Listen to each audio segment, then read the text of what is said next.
Good morning, church. My name is Andy. I'm one of the pastors here, and we're going to dive right into it this morning, but I want to begin with a question this morning, all right? Actually, a few questions. How many of you feel like life would be a little bit easier if you had more money? Show of hands. All right. Some of you are lying today. All right. I know you're thinking it's a trick question. It's not a trick question, all right? It's a safe place. No trick questions today. All right. Let me start again. How many of you feel like life would be a little bit easier if you had more money? Okay. All right, great. How many of you feel like, another question here. How many of you feel like, let's just be honest here, don't overthink it, all right? Don't think like, I know where he's going with this. You don't know where I'm going with this. Just answer the question. How many of you feel like, I think I would actually be a little happier if I had more money? Raise your hand, all right? All right, that's most of you. My wife's raising her hand. She knows. Yeah. I'm raising my hand, all right? Okay, let's do one more question. How many of you feel like if tonight you just happened to win the lottery, Colorado jackpot, Powerball, $166 million, if tonight you happen to win that, how many of you feel like, you know what? I'd be the exception to the rule. I would be so happy. It wouldn't change me. I feel like it would be great for everybody and myself included. How many of you feel that way? Yeah, right. We all want to think that way, don't we? We all tend to think that way. What's the point? Well, the point, okay, the reality is we're going to talk about money today, all right? We're going to talk about money, and I love talking about money now. I didn't always like talking about money. This was not always a thing for me, but I've learned to become a little bit more comfortable, and I'll tell you the reason why. For a long time, I did not like talking about money because I felt like, well, here's what it was. For a long time, I thought about talking about money feels like a distraction to talking about Jesus. And I don't want anything in our church to get in the way from people hearing about Jesus and knowing Jesus and loving Jesus. I mean, that's the whole reason why our church exists, to make it's literally our mission statement, to make disciples of Jesus. And for a long time, I didn't want anything to get in the way of that. And so it's like, well, money feels like one of those things historically. You take God plus the church plus money. Sometimes that gets messy, right? And sometimes that's a huge roadblock to people. And I didn't want there to be any roadblocks. But here's the thing, actually. That's not actually our mission statement. Our mission statement is not just to make disciples of Jesus. That's the first half of our mission statement. Our mission statement here at the Summit Church, we exist to make disciples of Jesus who build the entirety of their lives around him.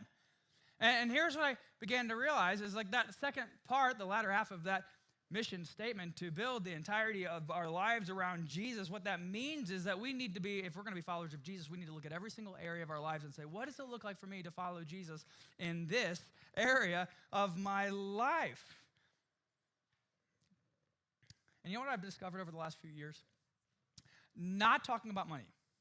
Right? Not teaching about money, not showing you very clearly what it looks like to use your money in the kingdom of God that's way more confusing than just talking about money and understanding what does God say about this area of my life, what it looks like to be a follower of Jesus and surrender this unto God. So we're going to talk about it, but here's also the other reason why I think it's so important for us to be talking about this, to understand what the scriptures say about money. Here's why. Because nothing in your life rivals your relationship with God like your relationship with money. Right? I don't know if you ever thought about this, but here's the reality. Money promises you all of the same things that God promises. You ever thought about that? I mean, think about it. Yeah, it's like you want purpose in your life. You want safety. You want security. You want to know that your life matters and that you have a future. God says you will find all of those things in Christ himself. And money says, I bet I can come close. Right? Money makes all of the same promises that God does. This is the reason why the Bible does not treat money as a side issue, but as a central spiritual issue. In fact, here's a pretty wild reality. I don't know if you've read through the Bible, you may have picked up on this, but Jesus actually himself, he talks more about money than he does heaven and hell combined. He talks more about money. He talks more about money 7 times more than prayer, 3 times more than love. Which means that in our discipleship to Jesus, if you're a follower of Christ, that the way we interact with money matters so much. Our discipleship to Jesus should radically alter the way that we view, spend, and even just generously give away our money. And so I've repented from not talking about money. I actually enjoy talking about money now because I feel like it's actually one of those areas of our lives. In fact, believe it or not, I think this is one of those areas that when you get this right, Like it begins to bleed over into so many other areas of our lives. And some of you can personally share stories in your own life when this began to change for you. It just opened up the floodgates of understanding God's love and care and provision for you in so many other ways. We're going to talk about that today. But here's what we're going to see. As we kind of look through, this is our last sermon in the series of 1 Timothy, all right? And from the very beginning of this series, we've talked about what God's design for his church is. And we've talked about what is a church, right? What is a church? It's the people of God formed by the Spirit of God, gathering around the Word of God to carry out the mission of God. And if we're going to be a healthy church, building the entirety of our lives around Jesus, then we need a gospel-shaped attitude towards money. And so that's what we're going to do today. We're going to look at what the scriptures say about that. And the first thing that we're going to see here in the book of 1 Timothy, it begins by recognizing that money's a trap. Right? Money's a trap. At the heart of this passage, it says money's a trap. Now, what does that mean? Well, we're going to look at two simple questions this morning. One, how is money a trap? And secondly, how do we escape that trap? All right? So first of all, how is money a trap? All right, look at verses 9 and 10 with me. Verses 9 and 10, very famous verses. Look at what it says. It says, but those who desire to be rich fall into a temptation, into a snare, into many senseless and harmful desires that plunge people into ruin and destruction. For the love of money is a root of all kinds of evil. Now, this is one of the most misquoted verses in the Bible, isn't it? All right? I mean, you've probably even heard people say before, well, doesn't the Bible say money is the root of all evil? And the answer is actually no. It doesn't say that. It doesn't say that at all. What does it say? It says the love of money. That's right. An excessive, over-the-top desire for money. That is the root of all kinds of evil. Basically, what is happening here, if you remember, Paul is writing this letter. He's writing it to Timothy. Timothy's a young pastor. And one of the last things that Paul is going to write to Timothy in this letter to kind of sum up everything, he's like, hey, Timothy, as you're learning how to pastor this church, here's what you need to recognize. You've got two types of people in your church. All right? You've got people who want to be rich, and you got people who are rich. All right? Those are the two groups of people in your church, and you need to learn how to pastor them. And that's what he's doing. He's going to talk to these two different groups of people, people who want to be rich and people who are rich. Now, when he says this first thing, he says, the love of money, those who desire to be rich, there's a little bit of a nuance here, right? Because we have to recognize that the Bible says all kinds of positive things about money and about wealth and about possessions. I mean, some of them right here in this passage. All right, if you go down to verse 17, the last part, what does it say? It says, God richly provides us with everything to enjoy. In other words, the Bible does not treat material possessions as inherently bad. Like, like the body is bad and only the spiritual is good. No, I mean, actually, this is a kind of really neat thing about Christianity. When Christianity moved into the world, it really began to revolutionize the way that people thought about it. I mean, it's hard for us to comprehend this today to some degree, but the recognition is that like, when Christianity came onto the scene, it began to change the way, the most predominant views of things like the material, things like the body, the physical, like the most popular thoughts of the day were like, oh, those things are all bad. Only the spiritual, only the unseen is good. Christianity came and said, no, you know what? God made all of it. God made the spiritual world and the physical world. And we're meant to exist in both and enjoy both. So that means enjoying material things, having possessions, even experiencing comfort. That's not the problem that God's trying to reveal to us today. Not only that, look at verse 18. All right, this is where Paul's going to switch to the second group of people. Paul's going to talk to those who are rich. And look what he says. He says, here's my word for those who are rich. They are to do good, to be rich in good works, to be generous and ready to share. In other words, what does he not say? He doesn't tell rich people to stop being rich, right? He just says they're to be rich in good works. Paul's saying if you're wealthy and you're leveraging your wealth for the good of other people, that is a great thing here. There's nothing here that says stop being wealthy. Why? Well, I think on one hand, it's just the recognition that from the very beginning of Christian history, I mean, from the very beginning of the church, Christians themselves knew, like, you know what? God loves to use this money, use any of the resources that we have in order to move and advance the gospel forward. Like, if we're going to see people reach, if we're going to see churches built, if we're going to send missionaries all around the world, what does that take? It takes money. So there's no element here of God saying, okay, money is inherently evil and we need to get rid of it all. No, it's like let's use it for the right things. At the same time, there is a warning. There's a warning. Look at verse 9. It says, but those who desire to be rich. All right, now look, okay, time out for just a second, because when you hear that, those who desire to be rich, you might have the propensity in your mind to be like, okay, I'm thinking about that other person. All right, I'm thinking about that over-the-top workaholic who's obsessed, and then we all know he's obsessed or she's obsessed. Like, we're thinking about that. No. Like, I don't think that's what Paul's talking. I mean, I think Paul would probably include that person, but I think it's much more subtle. It's talking about something a little bit more sneaky in our lives. Those who desire to be rich, I think he's probably saying, that's probably to some degree all of us. But those who desire to be rich fall into temptation, into a snare. The word literally there is trap. It's a specific kind of trap, actually. Most scholars will tell you that it's referring to this like noose that they would catch birds with. It was hidden. Couldn't see it until you're caught.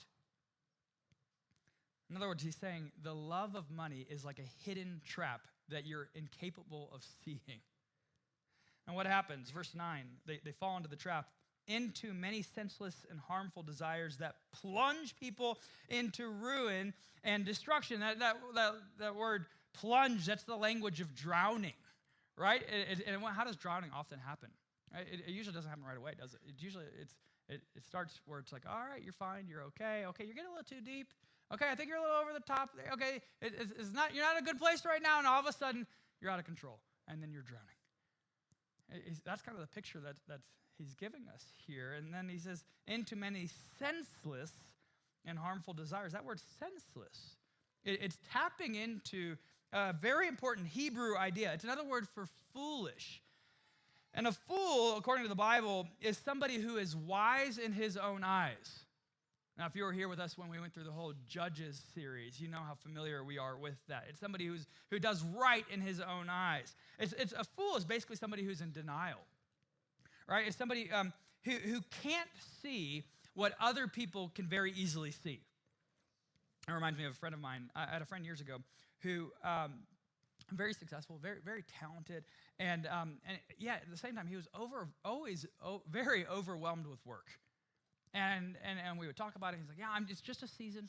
All right, it's just, how many of you said that before? It's just a season.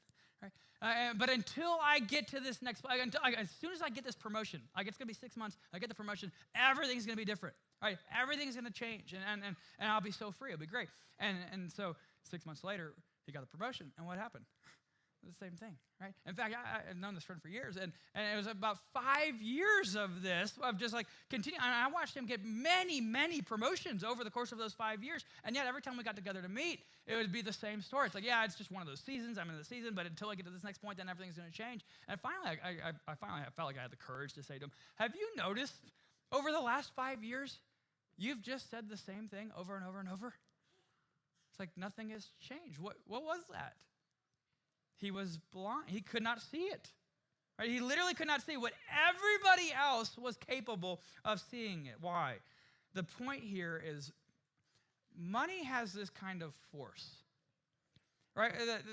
Okay, and here's important to recognize. Whether you have lots of money or you don't. And let's be honest. Most of us always assume that we don't.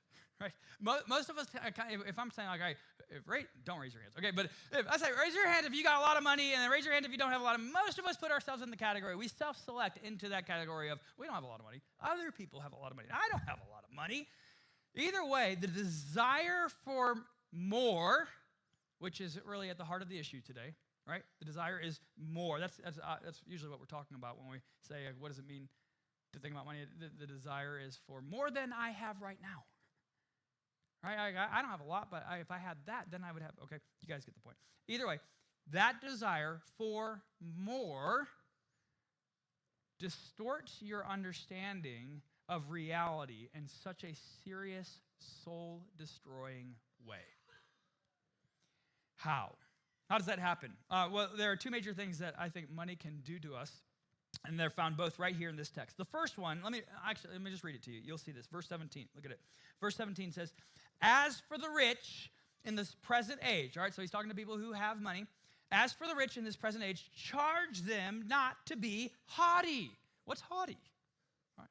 Not haughty, all right? Some of you here are looking for a haughty today. I'm not doing that. All right, that's a different sermon. All right, what's haughty? What's haughty? Haughty, it's not a word that we use a whole lot. Here's what it means. Basically, to think too highly of yourself. All right, to think too highly. And here's the reality. Money just has a way of changing the way that you think about yourself. All right, particularly the more that you get. Not always, not for everybody, but the more you have, the easier it is for your sense of self-importance to grow because your life just begins to change. Typically, with the more money that you have, your life begins to change. Now, sometimes when this happens, think about your own life or think about somebody else. Let's think about somebody else. Don't think about yourself. Think about somebody else. Like what happens in their lives when they get more money? Well, all of a sudden you start to see people start doing things for them, right? Like the things that they always used to do themselves, all of a sudden they have other people doing it for them. They get special treatment, right? They get secret access into different places because of their money. In fact, I saw a little clip the other day of Nate Bargatze. You guys seen Nate Bargatze? You guys know the comedian, right? And he was like, he was talking about Brad Pitt. He's like, Brad Pitt. And it's like, guys like that, do you think he ever wonders or worries, did I pay the water bill this month? Right? Yeah, do you ever does he ever worry about things like, no, these people exist in a different world. And there's the reality, the more money that you get, like your life and your standards begin to change. Maybe somebody else begins to clean your house or somebody else begins to deliver the groceries or for some of you, you get on a plane and you go to the left while everybody else goes to the right, right? And once you start sitting in first class, you're like, I'm pretty used to that now, right? There's no more going back to the right. All right, I'll tell you a story from my own life, all right? A few years ago, Angela and I, we were given a gift to stay at the Broadmoor, the hotel down in the Springs, right? We had never stayed there. We didn't know anything about it, but somebody had given us this super generous gift, a weekend away. And guys, I don't think I'd ever stayed at a hotel that nice before, right? We pulled up to the hotel, and we go check in, and I mean, from the moment that you get there, if you've ever been, you just know, it's just extraordinary from the beginning to the end. We get there, and they say, all right, let's go ahead and put you in this golf cart. We're going to drive you down to your private cottage. I'm like, holy cow, are you kidding me? And like, what about our car? I'm like, oh, sir, don't worry about the car. We'll take care of the car. Like, all right, let me go grab my bags. No, we'll get the bags. Don't worry about the bags, you know. I'm like, okay, I guess I'm just getting in this golf cart, you know. And then they drive us down to this little cottage. We get into this cottage. They give us a little tour, and we're literally staying on the 16th green of the golf course. All right, you can walk out onto the green from our patio there we have a patio. All right, we have a whole patio for our place there, and we say we can walk out in there, and they give us this tour, and then they leave, and I'm like, I don't know how to exist here. Like, I've never, what do we do? What do we not do? And it just felt so unfamiliar and uncomfortable when we first got there. Now, but we stayed the whole weekend. And by the end of the weekend, listen, things changed pretty quickly, right? By the end of the weekend, we're walking through that whole campus with our white robes on, and we're like, we're pretending like we've been members of this place for years, all right? Of course we'd stay at the Broadmoor. Where else would we be spending the weekend at today, right? You know what I mean? I'm telling you, just like money, it has a tendency to do something to our hearts, doesn't it? It changes the way that we perceive our worlds and the rest of the world. What do we do about that? All right, how ought we think about that as Christians? Well, let me show you what the Bible says in another place, all right? This is from the book of Deuteronomy. I just think this is like a really helpful way to maybe understand this. I'm just going to show you two verses, but I'll give you the background first. This is when God is telling the Israelites, all right, you're about to go into the promised land. You're going to prosper, all right? This is going to be the best move for you ever. You're going into the promised land. You're going to make all kinds of money. Your herds and your crops are going to multiply. You're going to have so many kids and grandkids and great-grandkids. It's going to be extraordinary, but don't do this. This is what he says in Deuteronomy 8:17. He says, beware, lest you say in your heart, my power and the might of my hand have gotten me this wealth. You shall remember the Lord your God, for it is he who gives power to get wealth, that he may confirm his covenant that he swore to your fathers as it is this day. Listen, your ability to overcome the temptation that money can have on your heart. You know, it starts by believing. You have to believe this. Church, listen, this is maybe one of the most important things I can tell you today. You have to believe this. You have to believe everything I have in this life comes from God. Everything. everything you have. You have got to learn how to kill that belief within your heart that says, I earned this. I deserve it. I mean, I'm talking about everything. Every area of life. A relationship. Like, yeah, look what I did. A job, a career. Like, yeah, I kind of earned. Like I went to school. I did this. I had the right internship. I knew the right professors. I got connected. I was networking to all the right people. And I did it.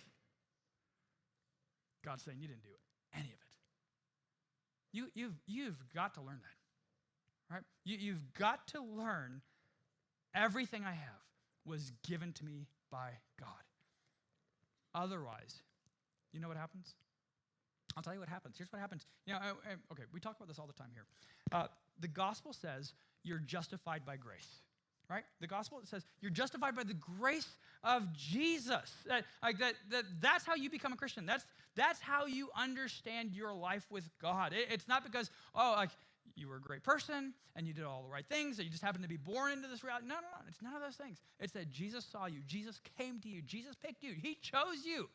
He died for you so that you could experience life. And not because you deserved it, not because you earned it, not because somehow you inherited it. No, it was because Jesus did all the heavy lifting. But the default mode of the human heart is that we want to self-justify. Right? We want to earn it. We want to be people who are in control. And when the human heart, natural tendency towards self-justification, comes into contact with financial success, like when you just start making more money, when you start climbing up the corporate ladder, when you start getting the promotion after promotion, what happens? When you pair that kind of success with the self-justifying tendency of the human heart, here's what happens. You almost automatically begin to generalize your success from one area of life into every other area of life. You begin to think, okay, because I'm good in this area, because I'm successful in this area, because I'm smart in this area, I think I'm probably good in every area. Because I earned my way into this job, career, financial situation, then in every other area, I think I ought to have that same kind of standing. Whether it be on a relational level with other people, whether it be in a spiritual standing with God himself.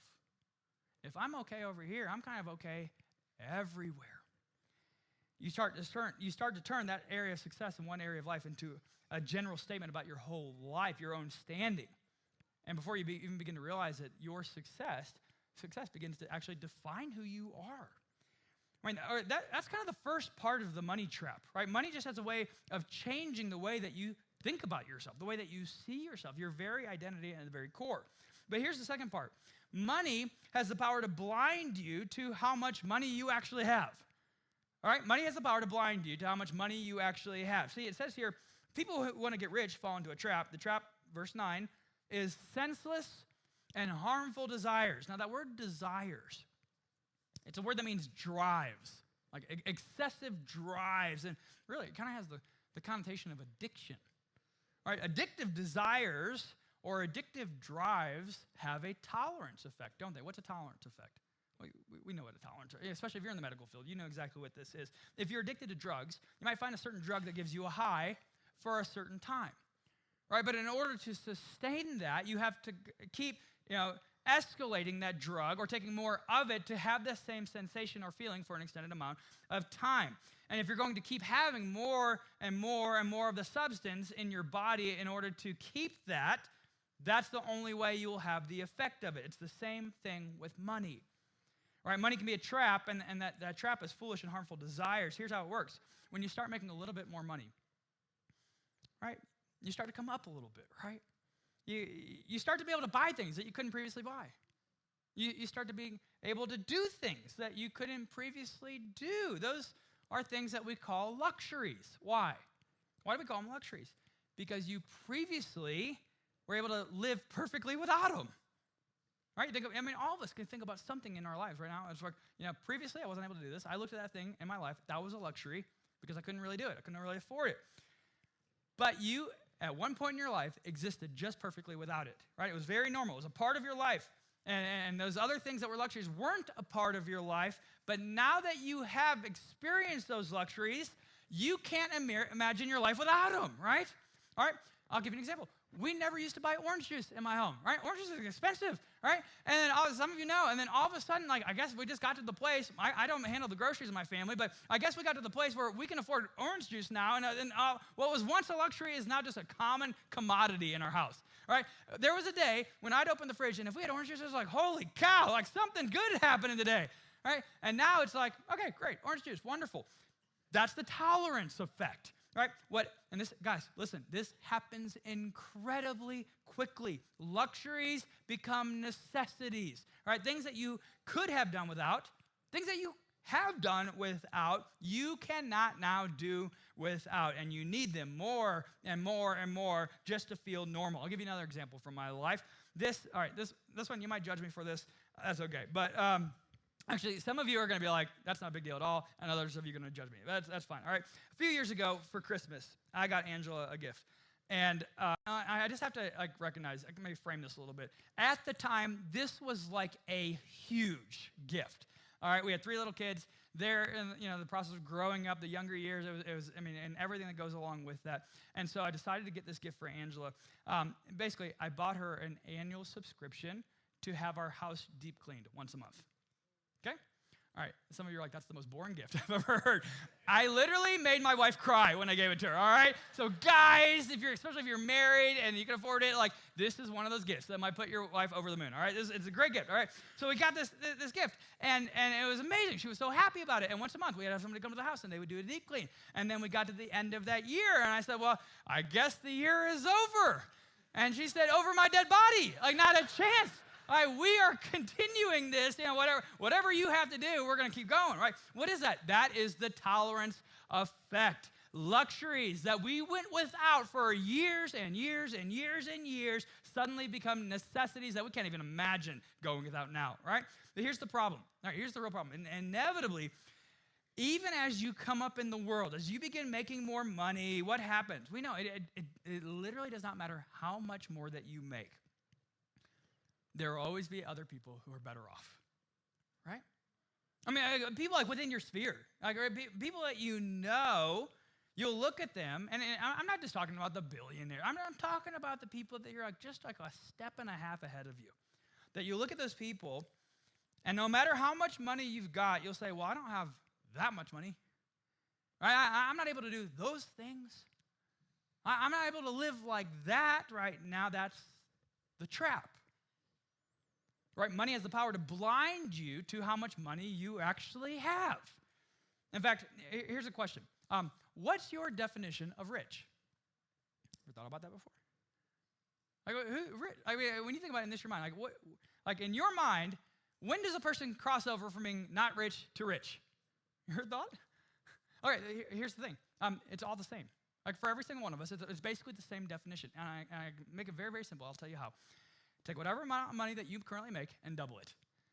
That's rich, right? If you make $30,000 and you know somebody makes $60,000, you're like, wow, that's rich, right? You make 60, you know somebody makes 120, you're like, wow, that would be rich. This is the reason why. I kid you not. I've literally met people who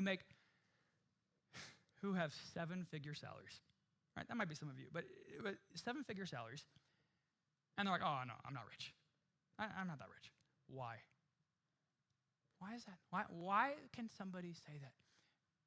Because they cannot see that, right? Money has the power to blind us to how much money we actually have. Listen, because when somebody is blind, and this is just what money does to us, it blinds us. And what happens when you're blinded to how much you have? I mean, this is the most important. I'm going to say this like 5 times today. This is the most important thing I'm going to tell you today, all right? Here's what's so important. This is what happens when you're blinded to how much you actually have. You only think about what you don't have, right? I mean, when you only think about what you don't have, you start thinking, well, I don't have enough money to give away, but you do. Right? You start thinking like, well, I don't have enough money to live on, but you do. Again, there was a season of your life where you had significantly less. And for a lot of people, we don't like to think about this a whole lot, but especially if you're a little bit older and you've made a little bit more money in your life, and then you realize, man, there was this point in my life where I had less and actually things were a little bit simpler. And I was a little bit happier. I wasn't so, it's a kind of a crazy thing to even think about for some of us in the room, where it's like, how did I make, I was making half as much and things felt a little less stressful. Now that I have more, it's actually a little bit more complex. All right, different sermon. All right, money has the power to blind you to how much money you've actually got. You're almost always better off than what you actually think you are in the moment. In fact, okay, this is the reason why Jesus has to speak to this. He talks about this in Luke chapter 12. Luke chapter 12, maybe one of my favorite passages in the entire Bible. And it's almost comical what Jesus does here. Because here's what Jesus said to them. He says, watch out. Be on guard against all forms of greed. Watch out. He says, don't be fooled. Why does he say that? You know why he says that? Okay, Jesus talked about all kinds of things, right? Jesus talked about sex, and he talked about lust, and he talked about adultery, and he said, okay, he said things like don't have adultery, right? And don't have lust in your life. But he never says, you read through the Gospels, you know what he never says? He never says, watch out, don't let lust fool you. You know why? I think I might know why. Because over the years, I've had, and just in helping pastor here for the last 15 years, I think one of the things that's happened over and over is people have come to me and just confessed certain things in their life. Oh, you know what, Pastor, I'm struggling with pornography right now. Or Pastor, I committed adultery. Or Pastor, I'm caught in this terrible affair right now, and I'm not sure what to do. And they come just confessing all these terrible things that are happening in their lives right now, and I love that. This is a safe place to be able to do that. But in all of my years of pastoring this church, you know what I've never had anybody ever do? Pastor, I'm greedy. Right? Pastor, I just realized that, I have like these things in my life that were once luxuries, but now they're necessities. And I find myself just consumed with all of the material world, and I don't know how to get out of that. Like, I've literally never had anybody say that to me. Never. See, okay, this almost sounds goofy, but when you're committing adultery or when you're lost into pornography, you know, right? You know that you're committing adultery. Right, you know that you're stuck and enslaved into pornography. And what Jesus is saying here is when you're greedy, this is the reason Jesus had to say, watch out, don't be fooled. It's because you never know when you're greedy. You don't see it. You don't have the ability to see it. You're blind to it. You think, I'm not greedy. Right? Some of you even would say, like, it's not me. I don't even spend that much money. Some of you are like, I'm strapped. I've got hardly any cash at all. Certainly that's not me. I'm very frugal. And what does the scripture say? Maybe you're an addict. Maybe you're just blind. Maybe you don't even see that. Maybe what others even see in your life, you're incapable of seeing, right? I think the reality is we read passages like this, and none of us can say, but I don't have enough money for this to apply to me. You read through this, and it's like, this has nothing to do with the amount that you have. None of it is about that. It's about the heart behind it. Again, there's two groups of people in the church, according to Paul here, those who desire to be rich and those who are rich. And sometimes it's the same group. And you look at this, though, even just the way that the passage is structured, you got verses 6 through 10, or for people who don't have a lot of money but who want it, and then verses 17 through 19 are for people who do have a lot of money, and it has the potential to control them. You see, money can poison your life either through its presence or its absence. Because if you don't have it and you envy the people who do, or you resent the people who do, or maybe you're just somebody who's like, man, I don't know, sometimes you just can get so frustrated in life, particularly when you kind of play the game of like, this is what my life could have been. Right?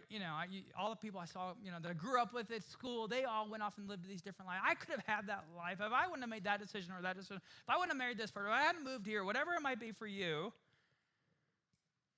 If you find yourself looking at those with envy or regret or frustration and resentment, what is that? It is a reflection that money is a trap. It's a trap. Now, okay, those are all of the ways that money's a trap. Hopefully I gave you a thorough enough picture of feeling that, sensing that, the way, the danger, the potential of money. But how do we escape the trap? How do we get out of it? Well, there are a few things. Look at what Paul says in verse 6. This is how you escape. Verse 6 says, but godliness with contentment is great gain. Godliness with contentment is great gain. All right, so let's talk about contentment for a moment. Can you imagine what life would look like for you if you were content? I'm just, even right now for a moment, like, what would life be like if I was content? What is contentment?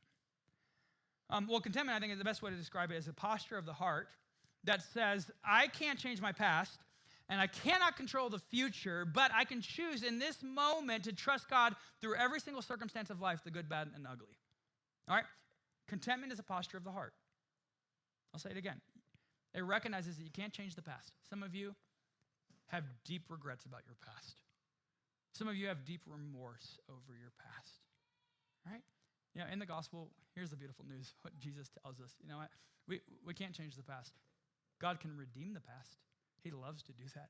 But the past is the past. And we often also feel like, you know what, I can't control the future. You can't control the future. But thank God, he holds the future in his hand. What does that mean? That means for us in the present, we are choosing to trust God through every single circumstance in life, the good, the bad, and the ugly. Now, here's what's interesting. I learned a new phrase this week, and I think it explains why we are not content. It's called hedonistic adaptation.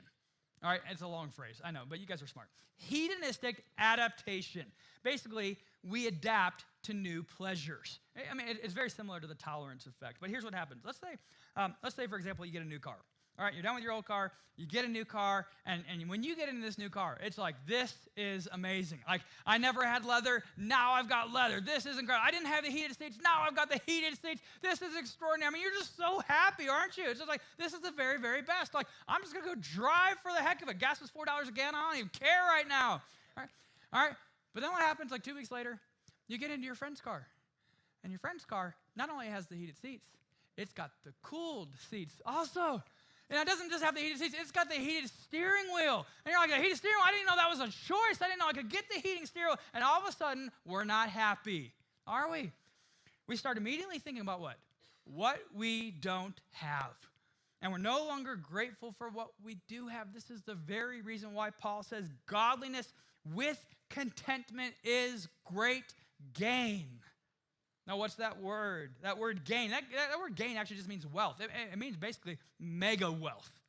Mega wealth. In other words, contentment means no matter what's happening outside in this world. All right, no matter what's happening in your workplace right now, no matter what's happening to you physically or what's happening to you emotionally or relationally or financially, no matter how stormy it is outside, you're able to look out and smile.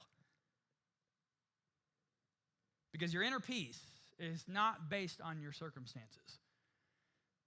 Paul says that is real wealth. That's a rich life. Have you ever met anybody who's gone through some of the hardest things in this world, who's made it to the end of their lives and just said, I feel so rich? You can look at them a lot of times and be like, you don't have anything. It doesn't matter. I feel rich. It's the life that's truly life. And here's the thing.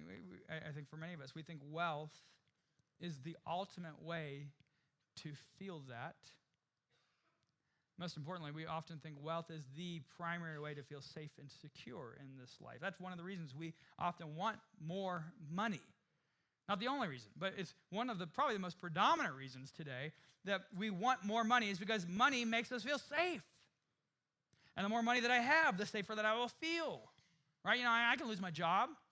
You know, this can happen or that can happen. Doesn't matter what it is. If I have lots of money and lots of savings and a great portfolio that's completely diverse, like it doesn't matter how stormy it is. I can still smile. I'll feel safe. I'll feel secure. Isn't that the case?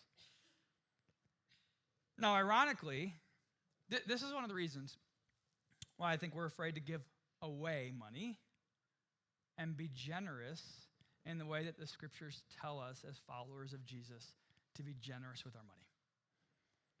Right? I think for a lot of people, it's not stinginess. It's not like I just don't want to do it. I think for a lot of people, it's fear. Probably a lot of you. It's anxiety that you feel. I mean, I feel like one of the primary reasons why you're not generous. This might be for some of you, this might be the single reason why you do not tithe to your church. It's not because you're stingy, it's because you're afraid. I mean, after 15 years of discipling people and walking through so many of these situations with people here in our church, that is almost always the number one reason. I just can't Imagine giving away 10% of my money and trusting God to take care of 100% of my needs. That just seems so risky. Have you seen the cost of living in Denver lately? Yes, I have, okay? And you know what? I thought about this a lot this week, and I feel like this is one of those areas. If I think back on on one thing that, not the only thing, but one of the areas that I regret for years, okay, here's how I handled this. I would meet with people who were like, you know what, Pastor, I'm not making very much money, and I'm a new Christian, and I'm learning how to follow Jesus for the first time in my life. I'm like, I love that. How can I be your biggest cheerleader and get so excited for you and help you grow and develop your faith? And I don't want anything to get in the way, right? I don't want anything to be a roadblock. And like, okay, there's that thing about money, but like, let's not talk about that a whole lot. And so many other things too. Like, okay, there's things about sex and relationships and all these areas where it's like, okay, you'll figure these out in time. God is patient, thank God, right? Yet, here's what happened. For years, people would say, you know what? I don't think I can do 10%. Right? I don't think I can be radically generous with my money right now. And this is like a confession. Here's what I would tell people. Like, okay, that's fine. Let's just start with like a little. Right? Let's just start with like whatever. Like 1%, 2%, whatever that is, whatever that might be for you. And it came from a place of like, I just want to see you grow and I want to see you love the Lord. And you know what I feel? I feel such a regret over this because I think in those moments, what I was functionally telling people is you don't have to trust God with this area of your life. You don't have to trust God with it. Like, you don't have to depend on him to provide. And I hate that now. You know why I hate that? Because I just think so many of you in this room, some of the greatest stories of personally experiencing God has come from trusting God in this area of your life. Like literally taking huge steps of faith and saying, you know what? I don't know how this is going to work, but I'm going to radically trust God with this area of my life and hope that he provides. And the stories that you have, I mean, they're just extraordinary stories of God's provision in the craziest possible ways, right? And it only happened is because you were willing to take the step of faith and say, you know what, God, I don't know how this is going to work out, but I'm going to believe that you're going to provide for me right now. You never get that experience if you hold back. All right, this isn't even a sermon about tithing. All right, I'm not even talking about tithing. I'm just saying, listen, this is the power that money has over you. You think you don't have enough. You think I've got to hold back. You think I cannot be generous, and if I do, God will not provide for me. And I'm just telling you, this is one of the clearest ways that Christians for centuries have experienced the miraculous provision of God in their lives. All right, okay, even for me, I'll tell you guys just a quick story. Even for me, I wasn't planning on saying this morning, so whoever's running slides, I'm very sorry today. I'm like totally off course. But listen, guys, for the last 6 months, I debated on whether or not to share this with you guys because I don't want to give the wrong impression this morning at all. I talked to our elders about this, and they're like, you should probably share it. Here's the reality. For the last 6 months, personally, I have been praying for provision from God. Okay? And I'm not saying that. Please don't hear it. Okay, I get my paycheck from the church. I am not saying I'm not paid. I'm paid great, okay? That's not at all what I'm saying today. Please hear that, all right? I'm paid great. I'm super thankful for that. Church is generous towards me. But we're just in a season of life where it's like my wife's in full-time school. She's working 2 part-time jobs. We got 3 kids in middle school years, and it's like everything just gets more expensive, right? It just gets crazy expensive. And I've been praying just for the last 6 months. God, this is how I feel.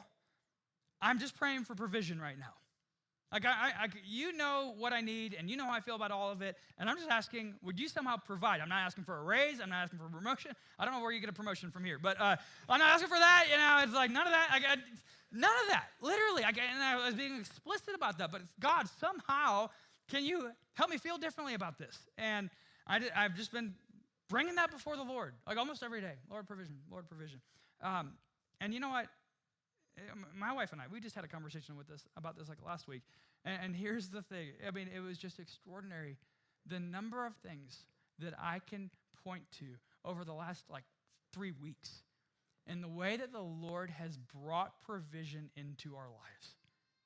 I mean, I'm not going to tell you exactly what they are because then it's going to get weird. But here's the thing. I mean, none of it's been like crazy financial windfalls. None of it, probably the value of nothing in and of itself has been over $1,000. But everything has just been like a steady little bit here and a steady little bit there and a steady gift here. I mean, just little things like people came and brought us dinner for the week. And we're like, holy cow, that's amazing. We got dinner for the week now. Like, we don't have to pay. I mean, all these little things that just kept adding up over and over and over. All of that, what was it? It was God just telling, I'm providing for your needs right now. I'm giving you the very answers to your prayers because you're asking. And literally, I mean, this is for some of you in the room today, especially for those of you who are like, I'm not sure I can be generous right now. I'm not sure I can give right now. I don't feel like okay, maybe the action step for you today is like, Lord, I need some more provision. I want to be generous. Will you begin to provide for me? Now, I will say, I think you need to first take the step of generosity, and then the Lord wants to provide. I think that's how he works with his people. But again, another sermon for another day, all right? I don't even have any idea where I am in my notes now, but here's what the Bible is doing. The Bible's challenging us. It's showing if you think money and wealth is the way to be content and to feel safe in this life, you're wrong. Guys, this is the most important thing I'm going to say today. Right? There is only one way. If you want true wealth, if you want the rich life, that only comes one way. It comes through knowing Christ and knowing that you know Christ. Like knowing, like believing, yes, I personally know God. You need to know Christ, and you need to know that you know Christ. I mean, that's the reason why Paul was saying in Philippians 4. It was like, I've learned in every situation to be what? Content. Same word there. In every situation, he says, I can do all things through Christ who strengthens me. How does somebody get there? How do you get to the point where you actually are in that place where money does not have a grip on you? It's not just or maybe it's that money becomes something more like a tool. It's not the ultimate thing that you're chasing after. It's not the thing that you're looking to for your greatest source of security. But you can be the type of person who's just moving through life overwhelmingly content, whether you have little or you have a lot. You know how you get there? Two ways. First, it begins with your heart. It begins with your heart. You have got to train your heart. All right, I don't know any other way to say this. You've got to train your heart to say and believe Christ is enough. Christ is enough. I mean, you got to believe that. You got to be the type of person who can say, I legitimately believe Christ is enough. Christ is enough. He's more than any other thing. He's more than a job, more than a salary, more than another person, more than a child, more than a family, more than anything I could comprehend or desire. Christ is enough. He is sufficient. You've got to take, here's what you have to do, all right? You've got to take the gospel of grace, the gospel of justification, the promise that you've been purchased by the blood of Jesus and that you've been adopted into the royal family. You've got to take that and drill it into your heart. I mean, literally, you got to tell yourself that over and over and over until contentment begins to take root and grow. I'm trying. All right, it's not until you believe that. Like in the deepest way possible. Christ is my everything. Like he is everything for me. He is more than enough. It's not until you believe that yet you will begin to experience this supernatural contentment that you are designed to walk in regardless of what life throws at you and regardless of how much money that you have. You have to own that. You have to believe that. You have to drill it into your heart and tell yourself that over and over and over. Christ is enough. That's the first thing. All right, you've got to train your heart to say, Christ is enough, and if I have Christ, I have everything. Do you believe that? Do you genuinely believe it? You gotta really believe that. If I have Christ, I have everything. All right. Now, secondly, here's the reality for us as followers of Jesus. A transformed heart has to lead somewhere. All right. At some point, you have to have have you had the conversation with Jesus about money? All right. Maybe this is the question, the action step for you to take away today. Have you had the conversation with Jesus about your money? Have you had? Could you go to the men in your small group this week? All right, could you go to the women in your small group this week? Could you go home today and maybe it's a conversation with yourself or a conversation with your spouse and just say, okay, listen, I've had the conversation with God about our money. All right, I've had the conversation with God about my money. And here's where I'm at. I want to put God first, and I want to give him my first and my best. All right, I want him to take priority over my finances. I don't want to be the one who plays God over this area of my life. But if I'm going to be a disciple of Jesus, I want to build the entirety of my life around him and what he says. Have you had that conversation? Some of you need to have a conversation. All right, I'm not here to break it down. I'm here to build you up and have that conversation today. All right, just having a conversation with the Lord. All right, God, I've been doing this my way for the last 20 years, 25 years, 30 years, 50 years, whatever it is. I want to start doing this your way. And I want to trust that if I do this your way, you're going to show me a new and refreshing side of yourself. Some of you have that conversation. I mean, listen, when you don't have that conversation, here's what happens. You just stay stuck in the cycle of searching for contentment. I mean, you just never stop.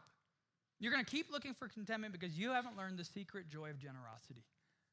That's the reason why the Bible talks so much more about money than all of these other things, is because it's so tied to enjoying God himself. All right, if you've been here all year, we've been talking about our goal, our hope. Our prayer for you this year is that you would learn the secret to thoroughly enjoying God. That's what we want for you. We want you to thoroughly enjoy God. And one of the things that you have to do to get to that place where you can thoroughly enjoy God is learn that nothing else will satisfy other than him alone. And all of the promises that money makes in my life right now, they come very close. But they're ultimately not going to do the very thing that God does. I mean, this is one of the reasons why, if you want to thoroughly enjoy God, if you're going to learn that secret, you also have to learn the secret of the joy of generosity. Father, we just thank you for your word today, that you love to speak into every single area of our lives. God, there's no area that you don't care about. There's no area that you've left untouched. That's because you know, Father, that there are certain things that rival our relationship with you, and nothing rivals our relationship with you like our relationship with money. So, God, I'm praying today that would we be a people who are able to walk in the freedom, that we're not slaves to this, we're not controlled by this, whether we have a little or we have a lot. Father, I pray this would be one area that we get right. And I don't want anybody in our church to feel like, you know what, I can't trust God in this area of my life. This feels too risky. This feels a little too dangerous. This feels like I maybe even irresponsible, and I don't know how to function. And God, I would pray for that person today that you would just give them a supernatural courage to trust you in this area of your life. I mean, this literally is the one area in the Bible. I mean, the whole Bible is you telling us, don't test God. And then there's one area, Malachi 3, that says, test me in this. You become a generous person. See if I will not open up the floodgates and pour into your life blessing forevermore. God, I pray that we would be the type of people who walk in that today. Give us the courage to be those kinds of men and women. Nothing is going to stand in between us and you, God. So, Father, I pray that you would do that this morning. As we move into a time of response, Father, my prayer for our church is that for some of us today, we would have that conversation with you,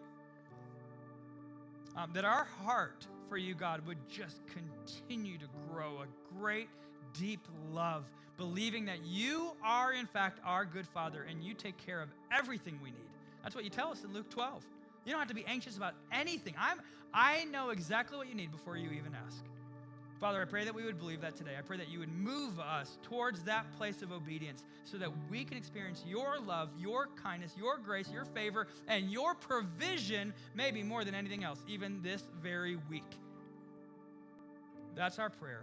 That's our desire. We ask these things in the good, holy name of Jesus Christ. And all of God's people said, amen.